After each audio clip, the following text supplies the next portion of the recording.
domestic, since that is what a vice president or president would have to do. We will have 9 different segments. At the beginning of each segment, I will ask both candidates a question, and they will each have 2 minutes to answer. Then I will encourage a discussion between the candidates with follow-up questions. By coin toss, it has been determined that Vice President Biden will be first to answer the opening question. We have a wonderful audience here at Centre College tonight. You will no doubt hear their enthusiasm at the end of the debate. And right now, as we welcome Vice President Joe Biden and Congressman Paul Ryan.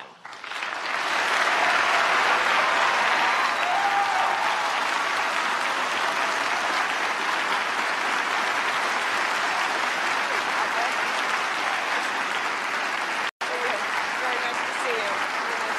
How you doing?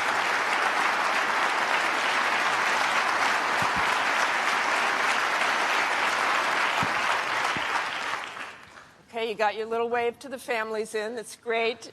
Good evening, gentlemen. It really is an honor to be here with both of you. I would like to begin with Libya on a rather somber note. 1 month ago tonight, on the anniversary of 9/11, Ambassador Chris Stevens and 3 other brave Americans were killed in a terrorist attack in Benghazi. The State Department has now made clear there were no protesters there. It was a pre-planned assault by heavily armed men. Wasn't this a massive intelligence failure, Vice President Biden? What it was a tragedy, Martha. Chris Stevens was one of our best. We lost 3 other brave Americans. And I can make absolutely 2 commitments to you and all the American people tonight. One, we will find and bring to justice the men who did this.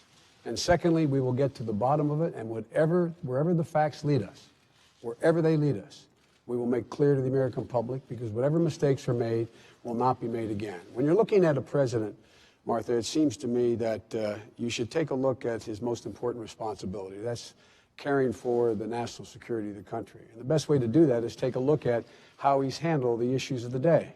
On Iraq, the president said he would end the war. Governor Romney said that was a tragic mistake. We should have left 30,000. He ended it. Governor Romney said that was a tragic mistake. We should have left 30,000 troops there. With regard to Afghanistan, he said he will end the war in 2014. Governor Romney said we should not set a date, number one, and number 2, with regard to 2014, it depends. When it came to Osama bin Laden, the president, the first day in office, I was sitting with him in the Oval Office. He called in the CIA and signed an order saying my highest priority is to get bin Laden. Prior to the election, prior to him being sworn in, Governor Romney was asked the question about how he would proceed. He said, I wouldn't move heaven and earth to get bin Laden. He didn't understand it was more than about taking a murderer off the battlefield. It was about restoring America's heart and letting terrorists around the world know if you do harm to America, we will track you to the gates of hell if need be. And lastly, the President of the United States has led with a steady hand and clear vision. Governor Romney, the opposite. The last thing we need now is another war. Congressman Ryan. We mourn the loss of these 4 Americans who were murdered. When you take a look at what has happened just in the last few weeks, they sent the UN ambassador out to say that this was because of a protest and a YouTube video. It took the president 2 weeks to acknowledge that this was a terrorist attack. He went to the UN, and in his speech at the UN, he said 6 times he talked about the YouTube video. Look, if we are hit by terrorists, we're going to call it for what it is, a terrorist attack. Our ambassador in Paris has a Marine detachment guarding him. Shouldn't we have a Marine detachment guarding our ambassador in Benghazi, a place where we knew that there was an al-Qaeda cell with arms? This is becoming more troubling by the day. They first blamed the YouTube video. Now they're trying to blame the Romney-Ryan ticket for making this an issue. And with respect to Iraq, we had the same position before the withdrawal, which was we agreed with the Obama administration. Let's have a status of forces agreement to make sure that we secure our gains. The vice president was put in charge of those negotiations by President Obama, and they failed to get the agreement. We don't have a status of forces agreement because they failed to get one. That's what we were talking about. Now, when it comes to our veterans, we owe them a great debt of gratitude for what they've done for us, including your son, Bo. Thank you. But we also want to make sure that we don't lose the things we fought so hard to get. And with respect to Afghanistan, the 2014 deadline, we agree with the 2014 transition. But what we also want to do is make sure that we're not projecting weakness abroad. And that's what's happening here. This Benghazi issue would be a tragedy in and of itself. But unfortunately, it's indicative of a broader problem. And that is what we are watching on our TV screens is the unraveling of the Obama foreign policy, which is making the world more chaotic and us less safe. I just want to talk to you about right in the middle of the crisis. Governor Romney, and you're talking about this again tonight, talked about the weakness, talked about apologies from the Obama administration. Was that really appropriate right in the middle of the crisis? On that same day, the Obama administration had the exact same position. Let's recall that they disavowed their own statement that they had put out earlier in the day in Cairo. So we had the same position, but it's never too early to speak out for our values. We should have spoken out right away when the Green Revolution was up and starting, when the mullahs in Iran were attacking their people. We should not have called Bashar Assad a reformer when he was turning his Russian-provided guns on his own people. We should always stand up for peace, for democracy, for individual rights. And we should not be imposing these devastating defense cuts, because what that does, when we equivocate on our values, when we show that we're cutting our own defense, it makes us more weak. It projects weakness, and when we look weak, our adversaries are much more willing to test us. They're more brazen in their attacks, and our allies are less willing to trust us. With all due respect, that's a bunch of malarkey. And why is that so? Because not a single thing he said is accurate. First of all, be specific. I will be very specific. Number one, this lecture on embassy security. The congressman here cut embassy security in his budget by $300 million below what we asked for, number one. So much for the embassy security piece. Number two, Governor Romney, before he knew the facts, before he even knew that our ambassador was killed, he was out making a political statement which was panned by the media around the world. And this talk about this weakness, I don't understand what my friend's talking about here. This is a president who's gone out and done everything he has said he was going to do. This is a guy who's repaired our alliances so the rest of the world follows us again. This is the guy who brought the entire world, including Russia and China, to bring about the most devastating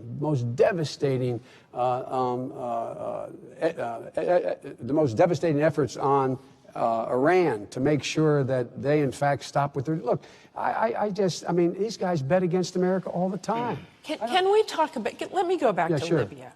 What were you first told about the attack? Why were people talking about protests? When people in the consulate first saw armed men attacking with guns, there were no protesters. Because why that's did that go on exactly for what weeks? we were told by the intelligence community.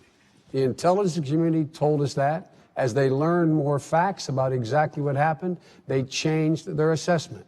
That's why there's also an investigation headed by Tom Pickering, a leading diplomat from the Reagan years, who is doing an investigation as to whether or not there are any lapses, what the lapses were, so that they will never happen again. And they wanted more security there. Well, we weren't told they wanted more security again. We did not know they wanted more security again. And by the way, at the time, we were told we said exactly what the intelligence community told us that they knew. That was the assessment. And as the intelligence community changed their view, we made it clear they changed their view. That's why I said we will get to the bottom of this. You know, usually when there's a crisis, we pull together. We pull together as a nation. But as I said, even before we knew what happened to the ambassador, the governor was holding a press conference. That's not presidential leadership. Mr. Ryan, I want to ask you about the Romney campaign talks a lot about no apologies. He has a book called No Apologies. Should the U.S. have apologized for Americans burning Qurans in Afghanistan? Should the U.S. apologize for U.S. Marines urinating on Taliban corpses? Oh, gosh, yes. Urinating on Taliban corpses? What we should not apologize for. Burning Qurans immediately. What we should not be apologizing for are standing up for our values. What we should not be doing is saying to the Egyptian people, while Mubarak is cracking down on them, that he's a good guy, and then the next week say he ought to go. What we should not be doing is rejecting claims for calls for more security in our barracks, in our Marine We need Marines in Benghazi when the commander on the ground says we need more forces for security. There were requests for extra security. Those requests were not honored. Look, this was the anniversary of 9/11. It was Libya, a country we knew we had al-Qaeda cells there. As we know, al-Qaeda and its affiliates are on the rise in northern Africa. And we did not give our ambassador in Benghazi a Marine detachment. Of course there's an investigation so we can make sure that this never happens again. But when it comes to speaking up for our values, we should not apologize for those. Here's the problem. Look at all the various issues out there, and it's unraveling before our eyes. The Vice President talks about sanctions on Iran. Let's move to Iran. I'd actually like to move to Iran because there's really no bigger national security this country is facing. Both President Obama and Governor Romney have said they will prevent Iran from getting a nuclear weapon, even if that means military action. Last week, former Defense Secretary Bob Gates said a strike on Iran's facilities would not work and, quote, could prove catastrophic, haunting us for generations. Can the two of you be absolutely clear and specific to the American people? How effective would a military strike be? Congressman Ryan. We cannot allow Iran to gain a nuclear weapons capability. Now, let's take a look at where we've come from. When Barack Obama was elected, they had enough fissile material, nuclear material, to make one bomb. Now they have enough for 5. They're racing toward a nuclear weapon. They're 4 years closer toward a nuclear weapons capability. We've had 4 different sanctions to the UN on Iran, 3 from the Bush administration, 1 here. And the only reason we got it is because Russia watered it down and prevented the sanctions from hitting the central bank. Mitt Romney proposed these sanctions in 2007. In Congress, I've been fighting for these sanctions since 2009. The administration was blocking us every step of the way. Only because we had strong bipartisan support for these tough sanctions were we able to overrule their objections and put them in spite of the administration. Imagine what would have happened if we had these sanctions in place earlier. You think Iran's not brazen? Look at what they're doing. They're stepping up their terrorist attacks. They tried a terrorist attack in the United States last year when they tried to blow up the Saudi ambassador at a restaurant in Washington, D.C. And talk about credibility. When this administration says that all options are on the table, they send out senior administration officials that send all these mixed signals. And so in order to solve this peacefully, which is everybody's goal, you have to have the Ayatollahs change their minds. Look at where they are. They're moving faster toward a nuclear weapon. It's because this administration has no credibility on this issue. It's because this administration watered down sanctions, delayed sanctions, tried to stop us from putting the tough sanctions in place. Now we have them in place because of Congress. They say the military option's on the table, but it's not being viewed as credible. And the key is to do this peacefully, is to make sure that we have credibility. Under a Romney administration, we will have credibility on this issue. Vice President Biden. It's incredible. Look, imagine had we let the Republican Congress work out the sanctions. You think there's any possibility the entire world would have joined us?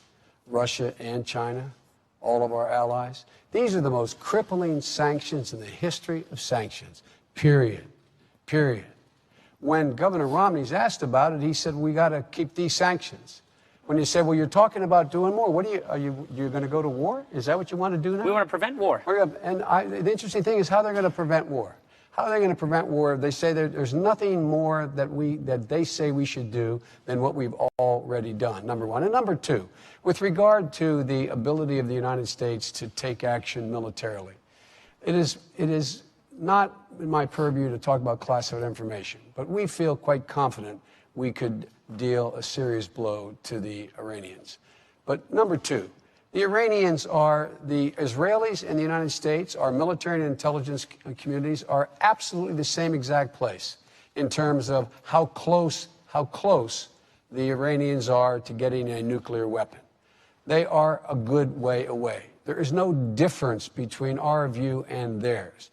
When my friend talks about fissile material, they have to take this highly enriched uranium, get it from 20% up, then they have to be able to have something to put it in.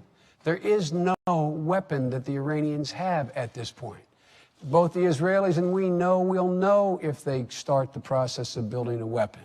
So all this bluster I keep hearing, all this loose talk, What are they talking about? Are you talking about to be more credible? What more can the president do? Stand before the United Nations, tell the whole world, directly communicate to the Ayatollah, we will not let them acquire a nuclear weapon, period, unless he's talking about going to war. Martha, let's look at this from the view of the Ayatollahs.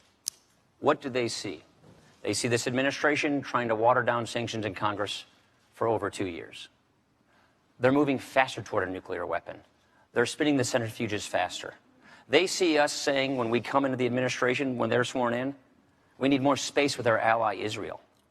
They see President Obama in New York City the same day Bibi Netanyahu is, and he's, instead of meeting with him, goes on a daily talk show. They see when we say that these options are on the table, the Secretary of Defense walked them back. They are not changing their mind.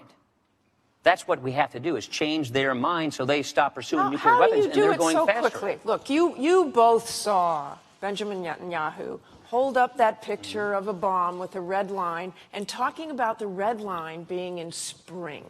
So can you solve this? If the Romney-Ryan ticket is elected, can you solve this in 2 months before spring and avoid nuclear? We can debate the timeline. We can debate the timeline, whether it's that short a time or longer. I agree that it's probably longer.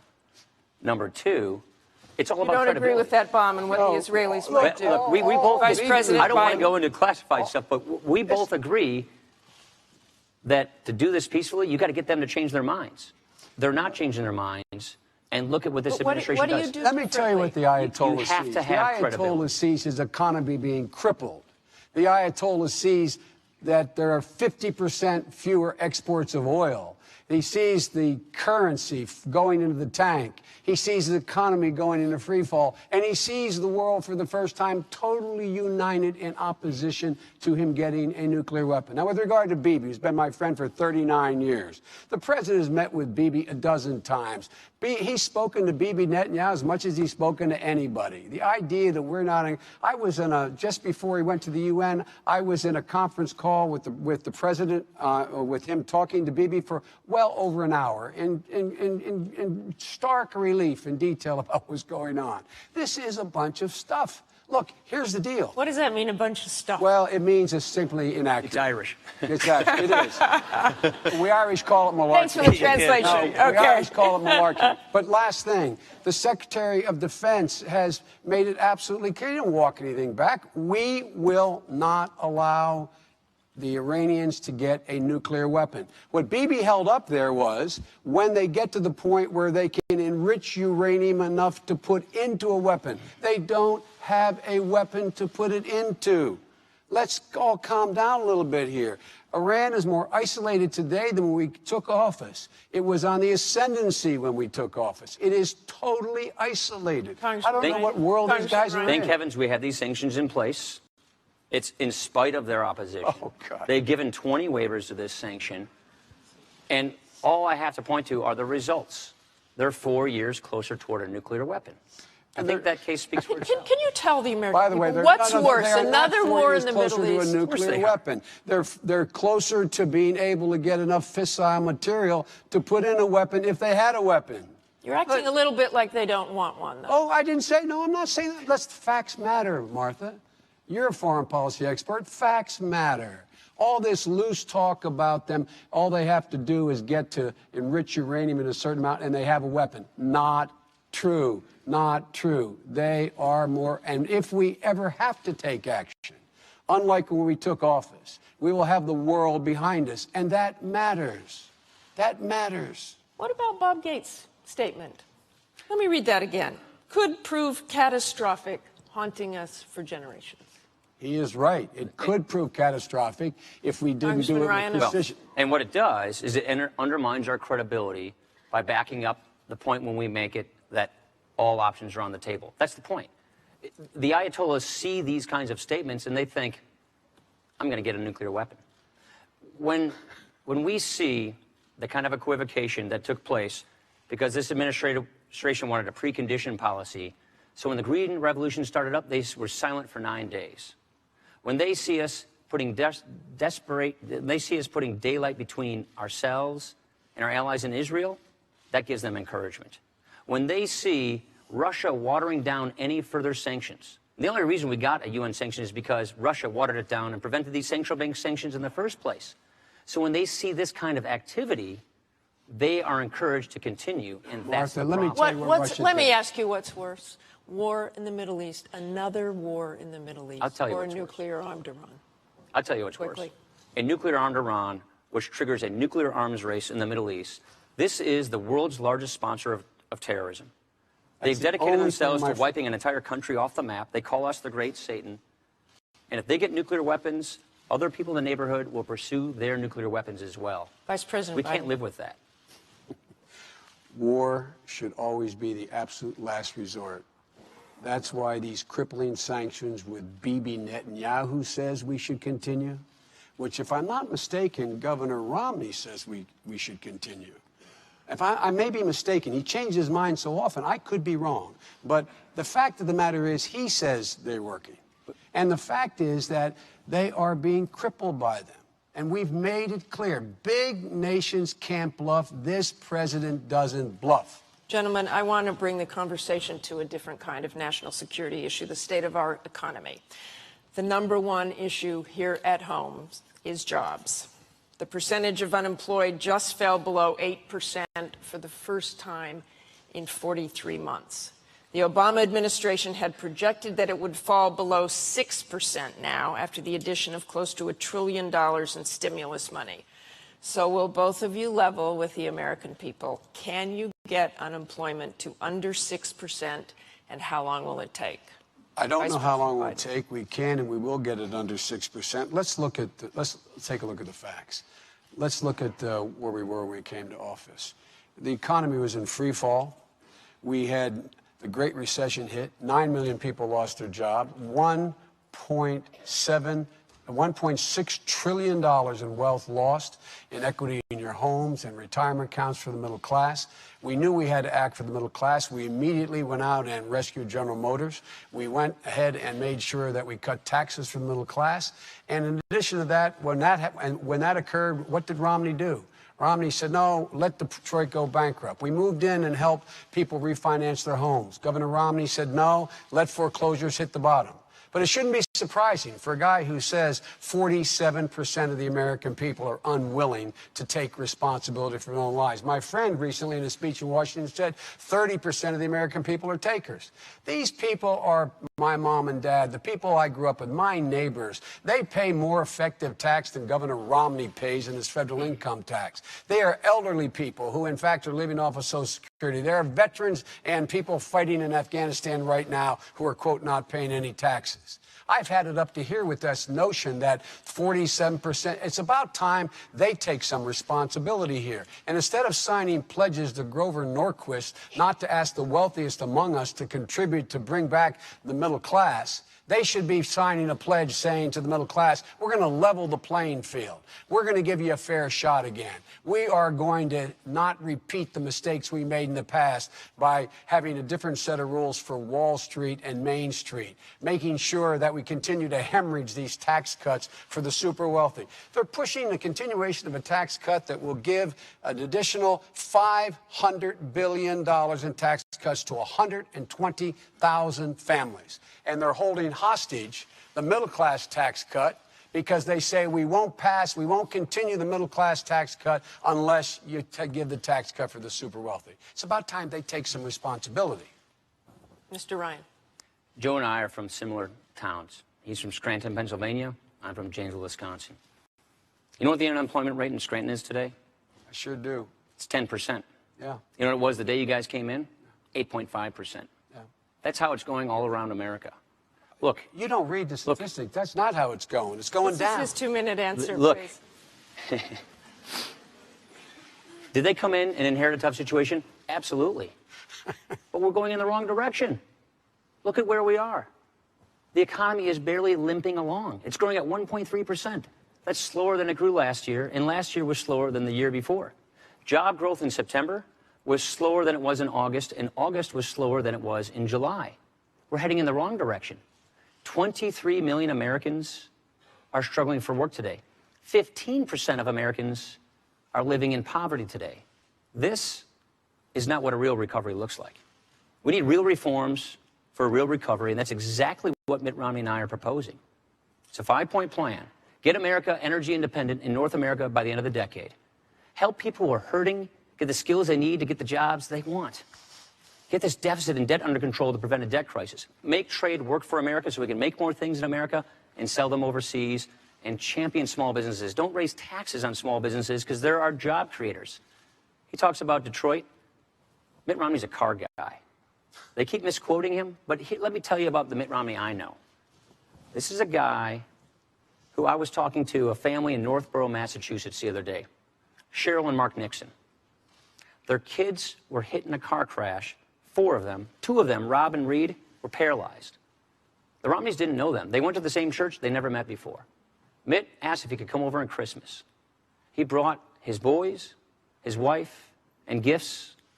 Later on, he said, I know you're struggling, Mark. Don't worry about their college. I'll pay for it. When Mark told me this story, because you know what? Mitt Romney doesn't tell these stories. The Nixons told this story. When he told me this story, he said it wasn't the help, the cash help, it's that he gave his time, and he has consistently. This is a man who gave 30% of his income to charity, more than the 2 of us combined. Mitt Romney's a good man. He cares about 100% of Americans in this country. And with respect to that quote, I think the vice president very well knows that sometimes the words don't come out of your mouth the right way. But I always say what I mean. And We so does want Romney. everybody to succeed. We want to get people out of poverty, in the middle class, onto a life of self-sufficiency. We believe in opportunity and upward mobility. That's what we're going to push for in a Romney administration. Vice President, I have a feeling you have a few things to say here. The idea, if you heard that little soliloquy on 47%, and you think he just made a mistake, then I think I think I got a bridge to sell you. Look, I don't doubt his personal generosity, and I understand what it's like. When I was a little younger than the congressman, my wife was in an accident, killed my daughter and my wife, and my 2 sons survived. I have sat in the homes of many people who have gone through what I get through, because the one thing you can give people solace is to know, if they know you've been through it, that they can make it. So I don't doubt his personal commitment to individuals. But you know what? I know he had no commitment to the automobile industry. He said, let it go bankrupt, period. Let it drop out. All this talk, we saved 1 million jobs. 200,000 people are working today. And I've never met 2 guys who are more down on America across the board. We're told everything's going bad. There's 5.2 million new jobs, private sector jobs. We need more, but 5.2 million. If they'd get out of the way, and let us pass the tax cut for the middle class, make it permanent. If they get out of the way and pass the jobs bill, if they get out of the way and let us allow 14 million people who are struggling to stay in their homes because their mortgages are upside down, but they never missed a mortgage payment, just get out of the way. Stop talking about how you care about people. Show me something. Show me a policy. Show me a policy where you take responsibility. And by the way, they talk about this Great Recession. If it fell out of the sky, like, oh my goodness, where did it come from? It came from this man voting to put 2 wars in a credit card, to at the same time put a prescription drug benefit in the credit card, a $1 trillion tax cut for very wealthy. I was there. I voted against them. I said, no, we can't afford that. And now all of a sudden these guys are so seized with the concern about the debt that they created. Congressman Ryan. Let's not forget that they came in with one-party control. When Barack Obama was elected, his party controlled everything. They had the ability to do everything of their choosing, and look at where we are right now. They passed the stimulus. The idea that we could borrow $831 billion, spend it on all these special interest groups, and that it would work out just fine. That unemployment would never get to 8%. It went up above 8% for 43 months. They said that right now, if we just passed this stimulus, the economy would grow at 4%. It's growing at 1.3%. When could you get it below 6%? That's what our entire premise of our pro-growth plan for a stronger middle class is all about.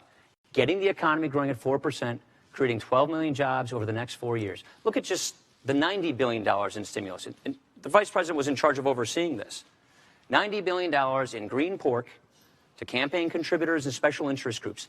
There are, just at the Department of Energy, over 100 criminal investigations that have been launched into just how stimulus spends are being spent. Martha, look, his colleague runs an investigative committee, spent months and months and months going into this. This is the Inspector General. Months and months. They found no evidence of cronyism. And I love my friend here. I'm not allowed to show letters, but go on our website. He sent me 2 letters saying, by the way, can you send me some stimulus money for companies here in the state of Wisconsin? We sent millions of dollars. You know why he said you did ask for stimulus money? Sure, he correct? did. By the way, on 2 occasions, we advocated for constituents who are applying for grants. That's what we do.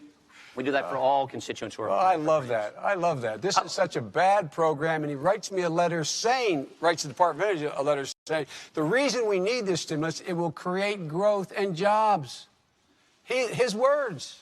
And now he's sitting here looking at me. And by the way, that program, again, investigated. What the Congress said was it was a model.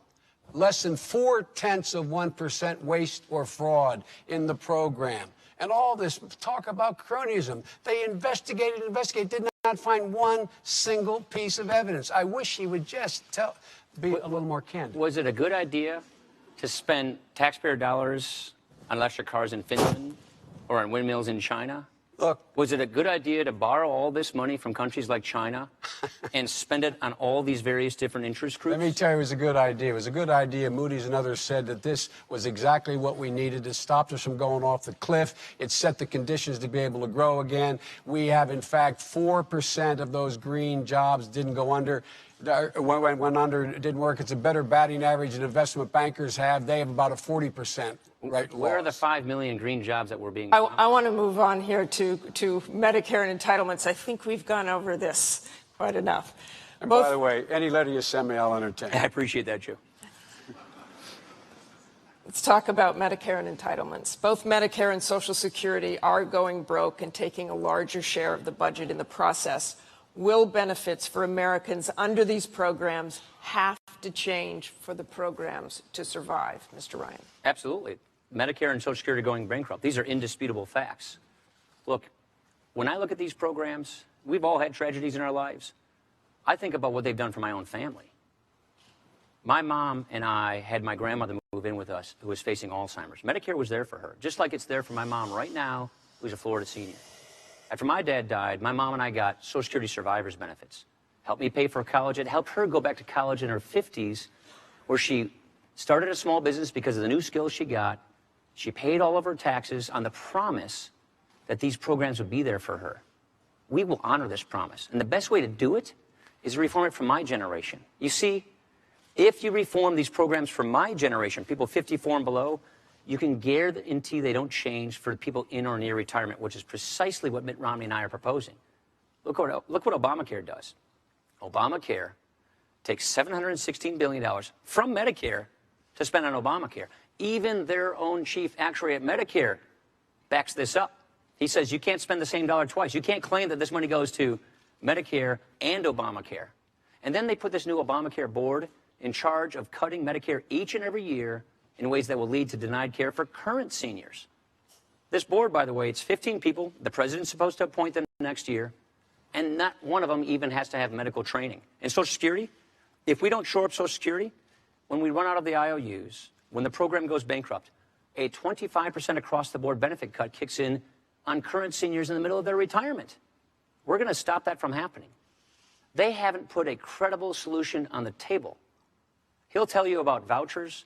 He'll say all these things to try and scare people. Here's what we're saying. Give younger people, when they become Medicare eligible, guaranteed coverage options that you can't be denied, including traditional Medicare. Choose your plan, and then Medicare subsidizes your premiums. Not as much for the wealthy people, more coverage for middle-income people, and total out-of-pocket coverage for the poor and the sick. Choice and competition. We would rather have 50 million future seniors determine how their Medicare is delivered to them instead of 15 bureaucrats deciding what, if, where, when they get it.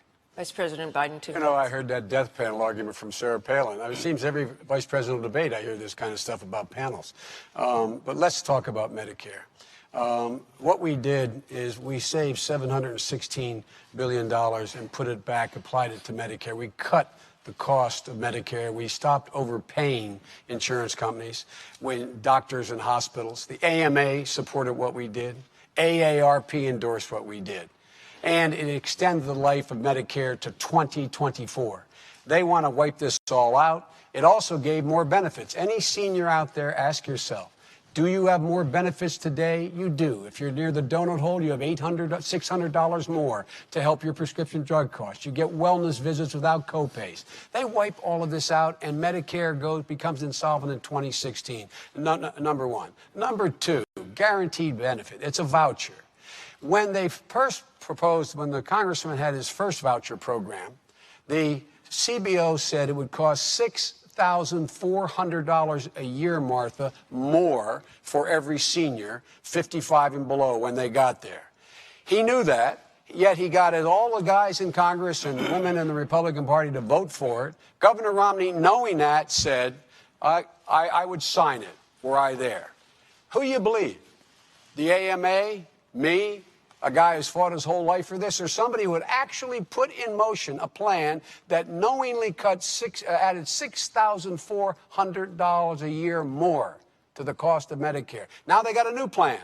Trust me, it's not going to cost you any more. Folks, follow your instincts on this one. And with regard to Social Security, we will not privatize it. If we had listened to Romney, Governor Romney, and the congressman during the Bush years, imagine where all those seniors would be now if their money had been in the market. Their ideas are old and their ideas are bad, and they eliminate the guarantee of Medicare. Here's the problem. They got caught with their hands in the cookie jar, turning Medicare into a piggy bank for Obamacare. Their own actuary from the administration came to Congress and said, 1 out of 6 hospitals and nursing homes are going to go out of business as a result of this. That's not what they said. 7.4 million seniors are projected to lose the current Medicare Advantage coverage they have. That's a $3,200 benefit cut. That didn't what we're happen. saying, more people signed these are up. from your own actuaries. More people signed up for Medicare Advantage after the change. What they're saying, nobody is. Mr. Vice President, down. I know, no, this Mr. Vice President, I know you're under a lot of duress to make up for lost ground. But I think people will be better served if we don't keep interrupting each other. Well, don't take all the 4 minutes then. We're saying don't change benefits for people 55 and above. They already organized their retirement around these promises. Let me ask you this. What is your your specific plan for seniors who really can't afford to make up the difference in the value of what you call a premium support plan and others call a voucher? 100% coverage for them. That's what we're saying. So we're saying income adjust these premium support payments by taking down the subsidies for wealthy people. Look, this is a plan. By the way, that $6,400 number, it was misleading then. It's totally inaccurate now. This is a plan that's bipartisan.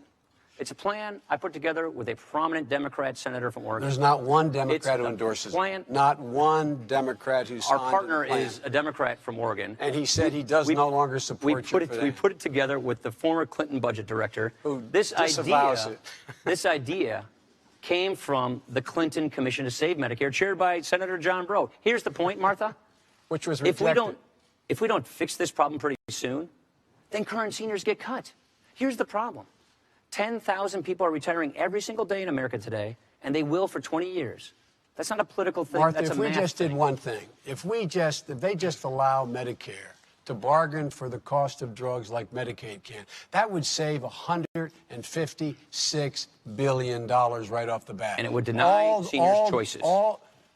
It has a Seniors are not formula. denied. So Absolutely. They are not denied. Look, folks, all you seniors out there, have you been denied choices? Have you lost Medicare Advantage? Because it's working well right now. Signed up? Because Vice President Biden, let let me ask you, if it could help solve the problem, why not very slowly raise the Medicare eligibility age by 2 years, as Congressman Ryan suggests? Look, I was there when we did that with Social Security in 1983. I was one of 8 people sitting in the room that included Tip O'Neill negotiating with President Reagan. We all got together, and everybody said, as long as everybody's in the deal, and everybody is making some sacrifice, we can find a way. We made the system solvent to 2033. We will not, though, be part of any voucher plan eliminating it. The voucher says, Mom, when you're 65, go out there, shop for the best insurance you can get. You're out of Medicare. You can buy back in if you want with this voucher, which will not keep pace. Will not keep pace with health care costs. Because if it did keep pace with health care costs, there would be no savings. That's why they go the voucher. We will be no part of a voucher program or the privatization of Social Security. A voucher is you go to your mailbox, get a check, and buy something. Nobody's proposing that. Hey, Barack Obama, 4 years ago, running for president, said, if you don't have any fresh ideas, use stale tactics to scare voters. If you don't have a good record to run on, paint your opponent as someone people should run from. Make a big election You were about one of the small few ideas. lawmakers to stand with President Bush when he was seeking to partially privatize Social Security. For younger people, what we said then, and what I've always agreed, is let younger Americans have a voluntary choice of making their money work faster for them within the Social Security system. That's not what Mitt Romney's proposing. What we're saying is no changes for anybody 55 and above. What Mitt Romney is proposing. And then the kinds of changes we're talking about for younger people like myself is don't increase the benefits for wealthy people as fast as everybody else. Slowly raise the retirement age over time. It wouldn't get to the age of 70 until the year 2103, according to the actuaries. Now, here's the issue. Quickly, Vice President. Quickly. The bottom line here is that all the studies show that if we went with Social Security proposal made by Mitt Romney, if you're 40, in your 40s now, you'll pay $2,600 a year more. You get $2,600 a year less in Social Security. If you're in your 20s now, you get $4,700 a year less. The idea of changing, and change being in this case to cut the benefits for people without taking other action you could do to make it work, is absolutely the wrong way. These guys haven't been big on Medicare from the beginning. Their party's not been big on Medicare from the beginning, and they've always been about Social Security as little as you can do. Look, folks, use your common sense. Who do you trust on this? A man who introduced a bill that would raise it $6,400 a year, knowing it and passing it, and Romney saying he'd sign it, or me and the president? That statistic was completely misleading, but more importantly, they were the facts, right? This is what politicians do when they don't have a record to run on. Try to scare people from voting for you. If you don't get ahead of this problem, it's going to tackle Medicare beneficiaries have more benefits. We're going to move on to a very simple question to you. Medicare and Social Security did so much for my own family. We are not going to jeopardize this program, but we have to save it. You are jeopardizing the program. You're changing the program from a guaranteed benefit to premium support, whatever you call it. The bottom line is people are going to have to pay more money out of their pocket. And the families I know, the families I come from, they don't have the money to pay more. That's why we're saying more for lower income people and less for higher income people.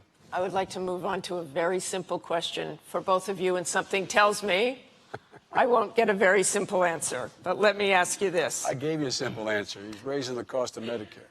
Okay, on to taxes. If your ticket is elected, who will pay more in taxes, who will pay less? And we're starting with Vice President Biden for 2 minutes. The middle class will pay less, and people making $1 million or more will begin to contribute slightly more. Let me give you one concrete example.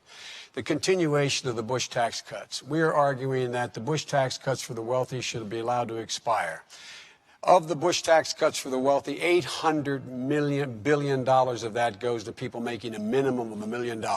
We see no justification in these economic times for those, and they're patriotic Americans. They're not asking for this continued tax cut. They're not suggesting it, but my friends are insisting on it. 120,000 families, by continuing that tax cut, will get an additional $500 billion in tax relief in the next 10 years, and their income is an average of $8 million. We want to extend permanently the middle class tax cut permanently from the Bush middle class tax cut. These guys won't allow us to. You know what they're saying? We say, let's have a vote. Let's have a vote on the middle class tax cut, and let's have a vote on the upper tax cut. Let's go ahead and vote on it. They're saying no. They're holding hostage the middle class tax cut to the super wealthy. And on top of that, they got another tax cut coming. That's $5 trillion that all the studies point out will, in fact, give another $250,000 a year to those 120,000 families and raise taxes for people who are middle income with a child by $2,000 $100,000 a year. This is unconscionable. There is no need for this. The middle class got knocked on their heels. The Great Recession crushed them. They need some help now. The last people who need help are 120,000 families for another $500 billion tax cut over the next 10 years. Congressman. Our entire premise of these tax reform plans is to grow the economy and create jobs. It's a plan that's estimated to create 7 million jobs. Now, we think that government taking 28% of a family and business's income is enough. President Obama thinks that the government ought to be able to take as much as 44.8% of a small business's income. Look, if you taxed every person in successful small business making over $250,000 at 100%, it only run the government for 98 days. If everybody who paid income taxes last year, including successful small businesses, doubled their income taxes this year, we'd still have a $300 billion deficit. You see, there aren't enough rich people and small businesses to tax to pay for all their spending. And so the next time you hear them say, don't worry about it, we'll get a few wealthy people to pay their fair share, watch out, middle class, the tax bill is coming to you. That's why we're saying we need fundamental tax reform. Let's take a look at it this way. 8 out of 10 businesses, they file their taxes as individuals, not as corporations. And where I come from, overseas, which is Lake Superior, the Canadians, they drop their tax rates to 15%. The average tax rate on businesses in the industrialized world is 25%, and the president wants the top effective tax rate on successful small businesses to go above 40%. 2/3 of our jobs come from small businesses. This one tax would actually tax about 53% of small business income. It's expected to cost us 710,000 jobs. And you know what? It doesn't even pay for 10% of their proposed deficit spending increases. What we are saying is lower tax rates across the board and close loopholes primarily to the higher income people. We have 3 bottom lines. Don't raise the deficit, don't raise taxes on the middle class, and don't lower the share of income that is borne by the high income earners. He'll keep saying this $5 trillion plan, I suppose. It's been discredited by 6 other studies, and even their own deputy campaign manager acknowledged that it wasn't correct. Well, let's talk about this 20%. You have refused, and again, to offer specifics on how you pay for that 20% across the board tax cut. Do you actually have the specifics, or are you still working on it, and that's why you won't tell voters? Different than this administration, we actually want to have big bipartisan agreements.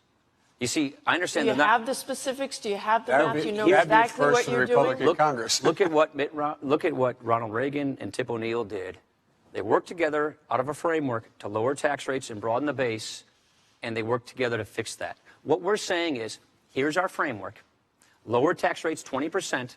We raise about $1.2 trillion through income taxes. We forego about $1.1 trillion in loopholes and deductions. And so what we're saying is deny those loopholes and deductions to higher income taxpayers so that more of their income is taxed, which has a broader base of taxation, so we can lower tax rates across the board. Now, here's why I'm saying this. What we're saying is here's the framework. I hope I'm going to get time to respond to this. You'll get time. We want to work with Congress on how best to achieve this. That means successful. Look, no specifics again. What we're saying is lower tax rates 20%, start with the wealthy, work with Congress to do it. You guarantee this math will add up? Absolutely. 6 studies have guaranteed. 6 studies have verified that this math adds up. But Vice President Biden. Vice President Biden. Let me translate. Let me have a chance to translate. I'll come back in a second then, right? First of all, I was there when Ronald Reagan tax rates, he gave specifics of what he was going to cut. No, number one, in terms of tax expenditures. Number two, 97% of the small businesses in America make less than $250,000. Let me tell you who some of those other small businesses are. Hedge funds that make $600–800 million a year. That's what they count as small businesses because they're passed through. Let's look at how sincere they are. Governor Romney on 60 Minutes, I guess it was about 10 days ago, was asked, Governor, you pay 14% on $20 million. Someone making $50,000 pays more than that. Do you think that's fair? He said, oh, yes, that's fair. That's fair. And they're going to talk about, you think these guys are going to go out there and cut those loopholes? The loophole, the biggest loophole they take advantage of is the carried interest loophole and capital gains loophole. They exempt that. Now, there's not enough. The reason why the AEI study, the American Enterprise Institute study, the Tax Policy Center study, the reason they all say taxes will go up in the middle class, the only way you can find $5 trillion in loopholes is cut the mortgage deduction for middle class people, cut the health care deduction for middle class people, take away their ability to get a tax break to send their kids to college. That's why they arrive. Is he wrong about that? He is wrong about that. You can cut tax rates by 20%.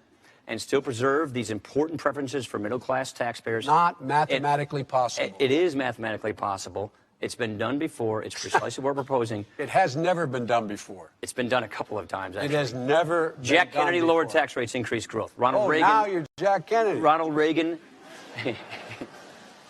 Republicans and Democrats have worked together on this. I understand you guys aren't used to doing bipartisan deals. But we've told each other what we're going to do. When we did it with Reagan, he said, here are the things we're going to cut. Framework. Let's work together to fill in the details. That's exactly. Fill in the details. That's how you get things done. You work with Congress. Look, let me say it this way. That's coming from the Republican Congress working bipartisanly. Mitt Romney. 7% rating. Mitt Romney was governor of Massachusetts, where 87% of the legislators he served with were Democrats. He didn't demonize them. He didn't demagogue them. He met with those party leaders every week. He reached across the aisle. He didn't compromise principles. And he found common ground, and he balanced the budget. So if he did such a great job, he balanced the budget 4 times without raising taxes. Why isn't he even contesting Massachusetts? Vice President, what would you suggest beyond raising taxes on the wealthy that would substantially reduce the just long-term let deficit? taxes expire like they're supposed to on those millionaires. We can't afford $800 billion going to people making a minimum of $1 million. They do not need it, Martha.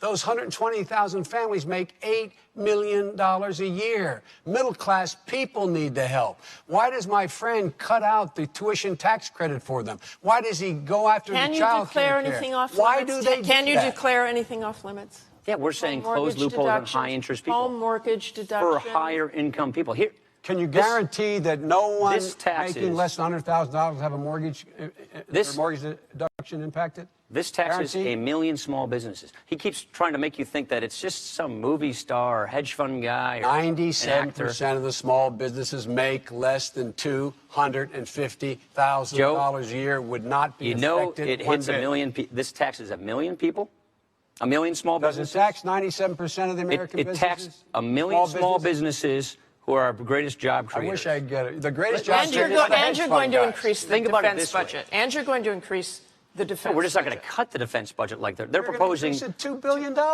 That's not $2 trillion. accurate. More We're than talking that. about no, preventing. so no massive No, we're saying defense increase. Okay, you want to get into defense now? Yes, I All do. right. I do. So, because that's another math question. Right, okay. How do you do that? So they proposed a $478 billion cut to defense to begin with. Now we have another $500 billion cut to defense that's lurking on the horizon. They insisted upon that cut being involved in the debt negotiations. And so now we have a $1 trillion cut. Let's put the automatic defense cuts aside. Okay. Let's put this aside. No one wants that. But I want to know how you do the math and have this increase in defense $2 trillion. You don't cut defense by $1 trillion. That's what we're talking about. And what national security issues justify an increase? We're going to cut 80,000 soldiers, 20,000 Marines, 120 cargo planes. We're going to push the Joint Strike Fighter out. We're cutting missile defense. And one more. If these cuts go through, our Navy will be the smallest it has been since before World War I. This invites weakness. Look, do we believe in peace through strength? You bet we do. And that means you don't impose these devastating cuts on our military. So we're saying don't cut the military by $1 trillion. Not increase it by $1 trillion. Don't cut it by $1 trillion. Quickly, Vice President Biden on this. Look, I want to move on. We don't cut it. And I might add, this so-called, I know we don't want to use the fancy word sequester, this automatic cut, that was part of a debt deal that they asked for. And let me tell you what my friend said at a press conference announcing his support of the deal. He said, and I'm paraphrasing, we've been looking for this moment for a long time. Can I tell you what that meant? We've been Why looking for should- bipartisanship for a long time. And so the bipartisanship is what he voted for, the automatic cuts in defense if they didn't act. And beyond that, they asked for another. Look, the military says we need a smaller, leaner army. We need more special forces. We don't need more M1 tanks. What we need is more UAVs. Some of the military, I know that's something Not some you of the support. military. That was the decision of the Joint Chiefs of Staff, recommended to us and agreed to by the president. Who They're answers the to a facts. civilian leader? They made the recommendation first. Okay, let's move on to Afghanistan. Can I get into that I'd for a like to second? move on to Afghanistan, Okay. please. And that's one of the biggest expenditures this country has made, in dollars and, more importantly, in lives. We just passed the sad milestone of losing 2,000 U.S. troops there in this war. More than 50 of them were killed this year by the very Afghan forces we are trying to help. Now, we've reached the recruiting goal for Afghan forces. We've degraded al-Qaeda. So tell me, why not leave now? What more can we really accomplish? Is it worth more American lives? We don't want to lose the gains we've gotten. We want to make sure that the Taliban does not come back in and give al-Qaeda a safe haven. We agree with the administration on their 2014 transition.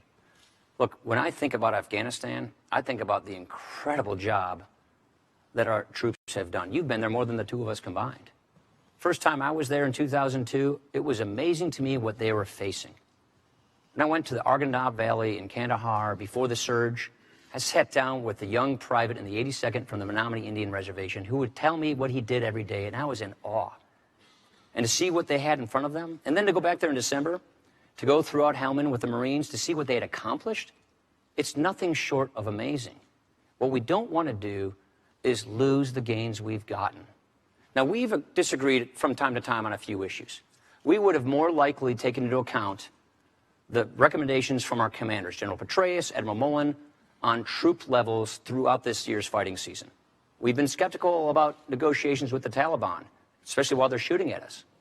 But we want to see the 2014 transition be successful, and that means we want to make sure our commanders have what they need to make sure that it is successful so that this does not once again become a launching pad for terrorists. Vice Martha, President Biden. let's keep our eye on the ball. The reason I've been in and out of Afghanistan and Iraq 20 times. I've been up in the Konar Valley. I've been throughout that whole country, mostly in a helicopter and sometimes in a vehicle. The fact is, we went there for one reason, to get those people who killed Americans, al-Qaeda. We've decimated al-Qaeda Central. We have eliminated Osama bin Laden. That was our purpose. And in fact, in the meantime, what we said we would do, we would help train the Afghan military. It's their responsibility to take over their own security. That's why with 49 of our allies in Afghanistan, we've agreed on a gradual drawdown, so we're out of there by the year 2014. My friend and the governor say it's based on conditions, which means it depends. It does not depend for us. It is the responsibility of the Afghans to take care of their own security. We have trained over 315,000, mostly without incident. There have been more than 24 cases of green on blue where Americans have been killed. If we do not, if the measures the military has taken do not take hold, we will not go on joint patrols. We will not train in the field. We'll only train in the Army bases that exist there. But we are leaving.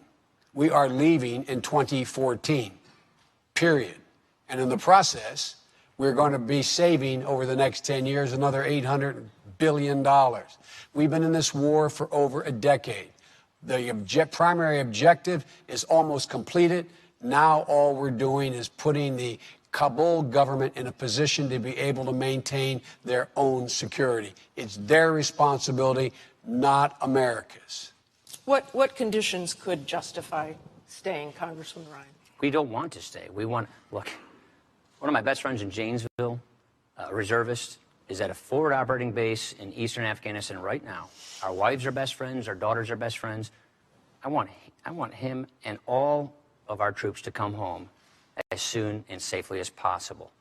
We want to make sure that 2014 is successful. That's why we want to make sure that we give our commanders what they say they need to make it successful. We don't want to extend beyond 2014. That's the point we're making. You know, if it was just this, I feel like we would be able to call this a success, but it's not. What we are witnessing as we turn on our television screens these days is the absolute unraveling of the Obama foreign policy. Problems are growing at home, but problems are growing abroad, but jobs aren't growing here at home. Let me go back to this. He says we're absolutely leaving in 2014. You're saying that's not an absolute, but you won't talk about what conditions would justify. Do you know why we say that? I'd like to because know we why. don't want to broadcast to our enemies, put a date on your calendar, wait us out, and then come back. But you we want agree to with make the sure. timeline. We do agree with the timeline and the transition. But what any administration will do in 2013 is assess the situation to see how best to complete this timeline. What we do not want to do in 2014. What we do not want to do is give our allies reason to trust us less, and our enemies more. We don't want to embolden our enemies to hold and wait out for us and then take over the country. Martha, that's a bizarre That's why we statement. want to make sure. No, that's that's a why we bizarre want to make statement sure that since this- 49 of our allies, hear me, 49 of our allies signed on to this position. And we're reading that they want to 49 of our allies said out in 2014. It's the responsibility of the Afghans. We have other responsibilities. Do you think this around- timeline, but which is what we agree with. we have Yours is soldiers and conditional. Marines, we have Afghan forces murdering our forces over there. The Taliban is, do you think, taking advantage of this timeline? Oh, look, the Taliban, what we found out, and you saw it in Iraq, Martha, unless you set a timeline, Baghdad in the case of Iraq and Kabul in the case of Afghanistan will not step up. They're happy to let us continue to do the job. International security forces do the job. The only way they step up is say, fellas, we're leaving. We've trained you. Step up. Step up. Let me go That's back. the only way it works. Let me go back to the surge troops that we put in there. And you brought this up, Congressman Ryan. I have talked to a lot of troops. I've talked to senior officers who were concerned that the surge troops were pulled out during the fighting season, and some of them saw that as a political move. So can you tell me, Vice President Biden, what was the military reason for bringing those surge troops home before the fighting season ended? Bringing those, by the way, when the president announced the surge, you'll remember, Martha, he said the surge will be out by the end of the summer. The military said the surge will be out. Nothing political about this. Before the surge occurred, so you be a little straight with me here, too. Before the surge occurred, we said they'll be out by the end of the summer. That's what the military said. The reason for that is... The military follows orders.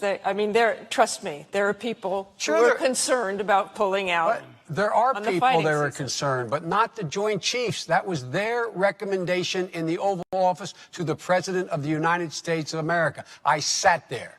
I'm sure you'll find someone who disagrees with the Pentagon. I'm positive you'll find that within the military. But that's not the case here. And secondly, the reason why the military said that is you cannot wait and have a cliff. It takes, months and months and months to draw down forces. Let me try and illustrate the issue here, because I think this can get a little confusing. We've all met with General Allen and General Scaparrotti in Afghanistan to talk about fighting seasons. Here's the way it works. The mountain passes fill in with snow. The Taliban and the terrorists and the Haqqani and the Quetta Shura come over from Pakistan to fight our men and women. When it fills in with snow, they can't do it. That's what we call fighting seasons. In the warm months, fighting gets really high. In the winter, it goes down. And so when Admiral Mullen and General Petraeus came to Congress and said, if you pull these people out before the fighting season is end, it puts people more at risk. That's the problem. Yes, we drew 22,000 troops down last month, but the remaining troops that are there, who still have the same mission to prosecute counterinsurgency, are doing it with fewer people. That makes them less safe. We're sending fewer people out in all these hotspots to do the same job that they were supposed to do a month ago. Because we but we took turned it 22,000 over- people out for them to do over it. to the Afghan troops we trained. No one got pulled out that didn't get filled in by trained Afghan personnel. And he's conflating two issues. The fighting season that Petraeus was talking about and Admiral Mullen was the fighting season this spring. That's what he was talking about. We did not pull them out. The calendar works the same every year.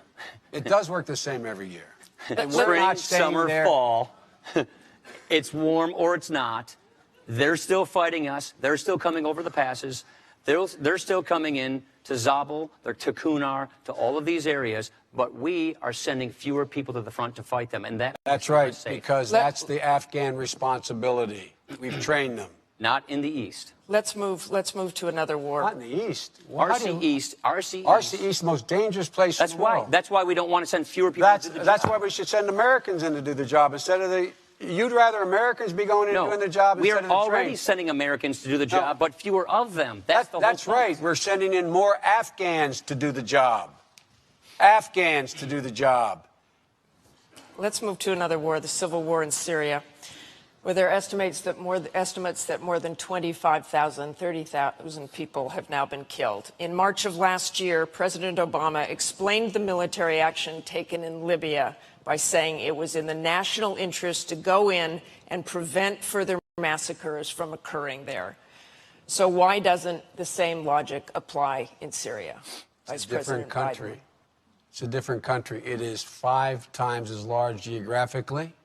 It has 1/5 the population, that is Libya, 1/5 the population, 5 times as large geographically. It's in a part of the world where you're not going to see whatever would come from that war. It seep into a regional war. You are in a country that is heavily populated in the midst of the most dangerous area in the world. And in fact, if in fact it blows up and the wrong people gain control, it's going to have impact on the entire region, causing potentially regional wars. We are working hand and glove with the Turks, with the Jordanians, with the Saudis, and with all the people in the region, attempting to identify the people who deserve the help so that when Assad goes, and he will go, there will be a legitimate government that follows on, not an al-Qaeda-sponsored government that follows on. And all this loose talk of my friend Governor Romney and the congressman about how we could do so much more in there. What more would they do other than put American boots in the ground? The last thing America needs is to get in another ground war in the Middle East, requiring tens of thousands, if not well over 100,000 American forces. They are the facts. They are the facts. Now, every time the governor is asked about this, he doesn't say anything.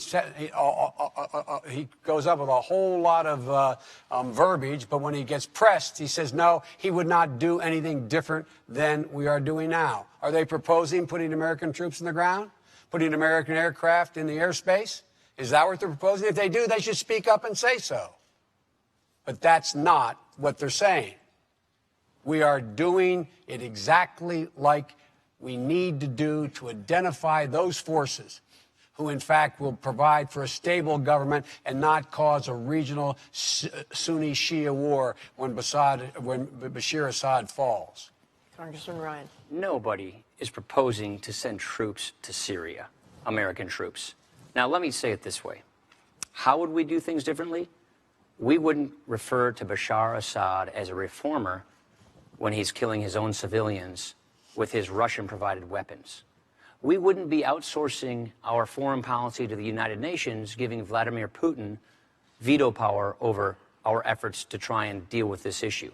He's vetoed 3 of them. Hillary Clinton went to Russia to try and convince them not to do so. They thwarted her efforts. She said they were on the wrong side of history. She was right about that. This is just one more example of how the Russia reset's not working. And so where are we? After international pressure mounted, then President Obama said Bashar Assad should go. It's been over a year.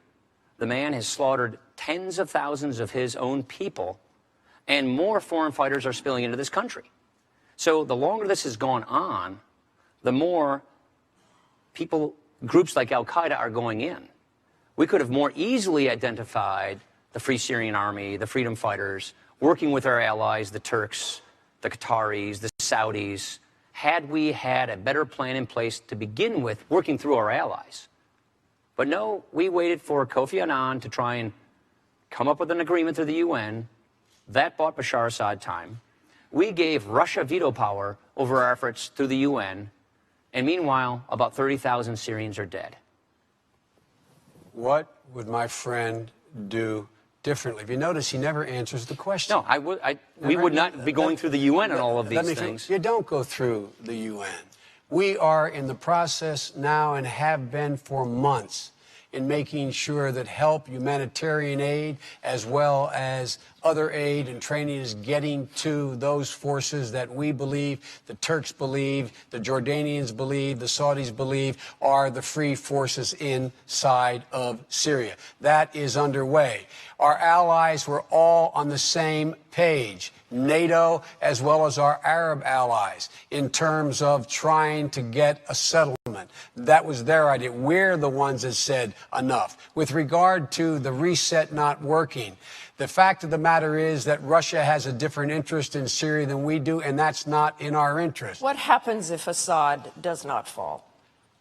Congressman Ryan, what happens to the region? What happens if he hangs on? What happens if he does? Then Iran keeps their greatest ally in the region. He's a sponsor of terrorism. He'll probably continue slaughtering his people. We and the world community will lose our credibility on this. Look, he mentioned the reset. So what would Romney Ryan do about that credibility? Well, we agree with the same red line, actually, they do on chemical weapons, but not putting American troops in other than to secure those chemical weapons. They're right about that.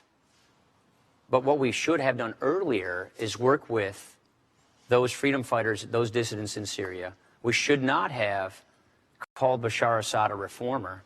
And we should not have waited for Russia to give us the green light. We should not have waited for Russia to give us the green light at the UN to do something about it. They're still arming the man. Iran is flying flights over Iraq. And the opposition is being armed. To help Bashar Assad. And by the way, if we had the status of forces agreement that the vice president said he would bet his vice presidency on in Iraq, we probably would have been able to prevent that. But he failed to achieve that as well. Again, let me ask you quickly, what's your criteria for intervention? Yeah. in Syria? Worldwide. What is in the national interest of the American people? How about what is in the humanitarian national interests? security of the American people? It's got to be in the strategic national interests of our country.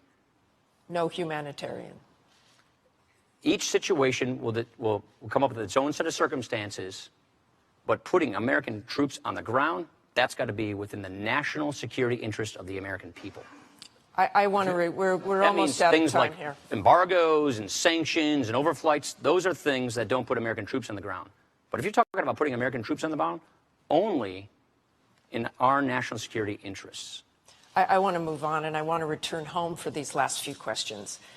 This debate is indeed historic. We have two Catholic candidates, first time on a stage such as this. And I would like to ask you both to tell me what role your religion has played in your own personal views on abortion. Please talk about how you came to that decision. Talk about how your religion played a part in that. And please, this is such an emotional issue for so many people in this country. Please talk personally about this, if you could. Congressman Ryan. I don't see how a person can separate their public life from their private life or from their faith. Our faith informs us in everything we do. My faith informs me about how to take care of the vulnerable, about how to make sure that people have a chance in life. Now, you want to ask basically why I'm pro-life? It's not simply because of my Catholic faith. That's a factor, of course. But it's also because of reason and science. You know, I think about 10.5 years ago, my wife Jana and I went to Mercy Hospital in Janesville, where I was born, for our 7-week ultrasound for our firstborn child. And we saw that heartbeat. Our little baby was in the shape of a bean. And to this day, we have nicknamed our firstborn child, Liza, Bean. Now, I believe that life begins at conception. Those are the reasons why I'm pro-life. Now, I understand this is a difficult issue, and I respect people who don't agree with me on this, but the policy of a Romney administration will be to oppose abortion with the exceptions for rape, incest, and life of the mother. What troubles me more is how this administration has handled all of these issues. Look at what they're doing through Obamacare with respect to assaulting the religious liberties of this country. They're infringing upon our first freedom, the freedom of religion, by infringing on Catholic charities, Catholic churches, Catholic hospitals. Our church should not have to sue our federal government to maintain their religious liberties. And with respect to abortion, the Democratic Party used to say they want it to be safe, legal, and rare. Now, they support it without restriction and with taxpayer funding. Taxpayer funding in Obamacare, taxpayer funding with foreign aid. The vice president himself went to China and said that he sympathized or wouldn't second guess their one-child policy of forced abortions and sterilizations. That, to me, is pretty extreme. Vice President Biden. My religion defines who I am. And I've been a practicing Catholic my whole life. It has particularly informed my social doctrine. Catholic social doctrine talks about taking care of those who can't take care of themselves, people who need help. With regard to abortion, I accept my church's position on abortion as what we call de fide doctrine. Life begins at conception. That's the church's judgment. I accept it in my personal life. But I refuse to impose it on equally devout Christians and Muslims and Jews. And I just refuse to impose that on others, unlike my friend here, the congressman. I do not believe that we have a right to tell other people that women, they can't control their body. It's a decision between them and their doctor. In my view, in the Supreme Court, I'm not going to interfere with that. With regard to the assault on the Catholic Church, let me make it absolutely clear. No religious institution, Catholic or otherwise, including Catholic Social Services, Georgetown Hospital, Mercy Hospital, any hospital, none has to either refer for contraception, none has to pay for contraception, none has to be a vehicle to get contraception in any insurance policy they provide. That is a fact. That is a fact. Now, with regard to the way in which we differ, my friend says that well, I guess he accepts Governor Romney's position now, because in the past he has argued that there's rape and forcible rape. He's argued that in the case of rape or incest, it would be a crime to engage in having an abortion. I just fundamentally disagree with my friend. Congressman Ryan. All I'm saying is if you believe that life begins at conception, that therefore doesn't change the definition of life. That's a principle. The policy of a Romney administration is to oppose abortion with exceptions for rape, incest, and life of the mother. Now, I've got to take issue with the Catholic Church and religious liberty. You have. If they agree with you, then why would they keep suing you? It's a distinction without a difference. I want to go back to the abortion question here. If the Romney-Ryan ticket is elected, should those who believe that abortion should remain legal be worried? We don't think that unelected judges should make this decision, that people through their elected representatives and reaching a consensus in society through the democratic process should make this determination. The next president will get 1 or 2 Supreme Court nominees. That's how close Roe v. Wade is. Just ask yourself, with Robert Bork being the chief advisor on the court for Mr. Romney, who do you think he's likely to appoint? Do you think he's likely to appoint someone like Scalia or someone else on the court far right that would outlaw abortion? I suspect that would happen. I guarantee you that will not happen. We picked 2 people. We picked people who are open-minded. They've been good justices. So keep an eye on the Supreme Court. Was there a litmus test on them? There was no litmus test. We picked people who had an open mind, did not come with an agenda. I'm going to move on to this closing question because we are running out of time. Certainly know, and you've said it here tonight, that the two of you respect our troops enormously. Your son has served, and perhaps someday your children will serve as well. I recently spoke to a highly decorated soldier who said that this presidential campaign has left him dismayed. He told me, quote, "The ads are so negative and they are all tearing down each other rather than building up the country." What would you say to that American hero about this campaign? And at the end of the day, are you ever embarrassed by the tone? Vice President Biden. I would say to him the same thing I say to my son, who did serve a year in Iraq, that we only have one truly sacred obligation as a government. That's to equip those we send into harm's way and care for those who come home. That's the only sacred obligation we have. Everything else falls behind that. I would also tell him that the fact that he, this decorated soldier you talked about, fought for his country, that should be honored. He should not be thrown into a category of the 47% who don't pay their taxes while he was out there fighting and not having to pay taxes and somehow not taking responsibility. I would also tell him that there are things that have occurred in this campaign and occur in every campaign that I'm sure both of us regret anyone having said, particularly in these special new groups that can go out there, raise all the money they want, not have to identify themselves and say the most scurrilous things about the other candidate. It's an abomination.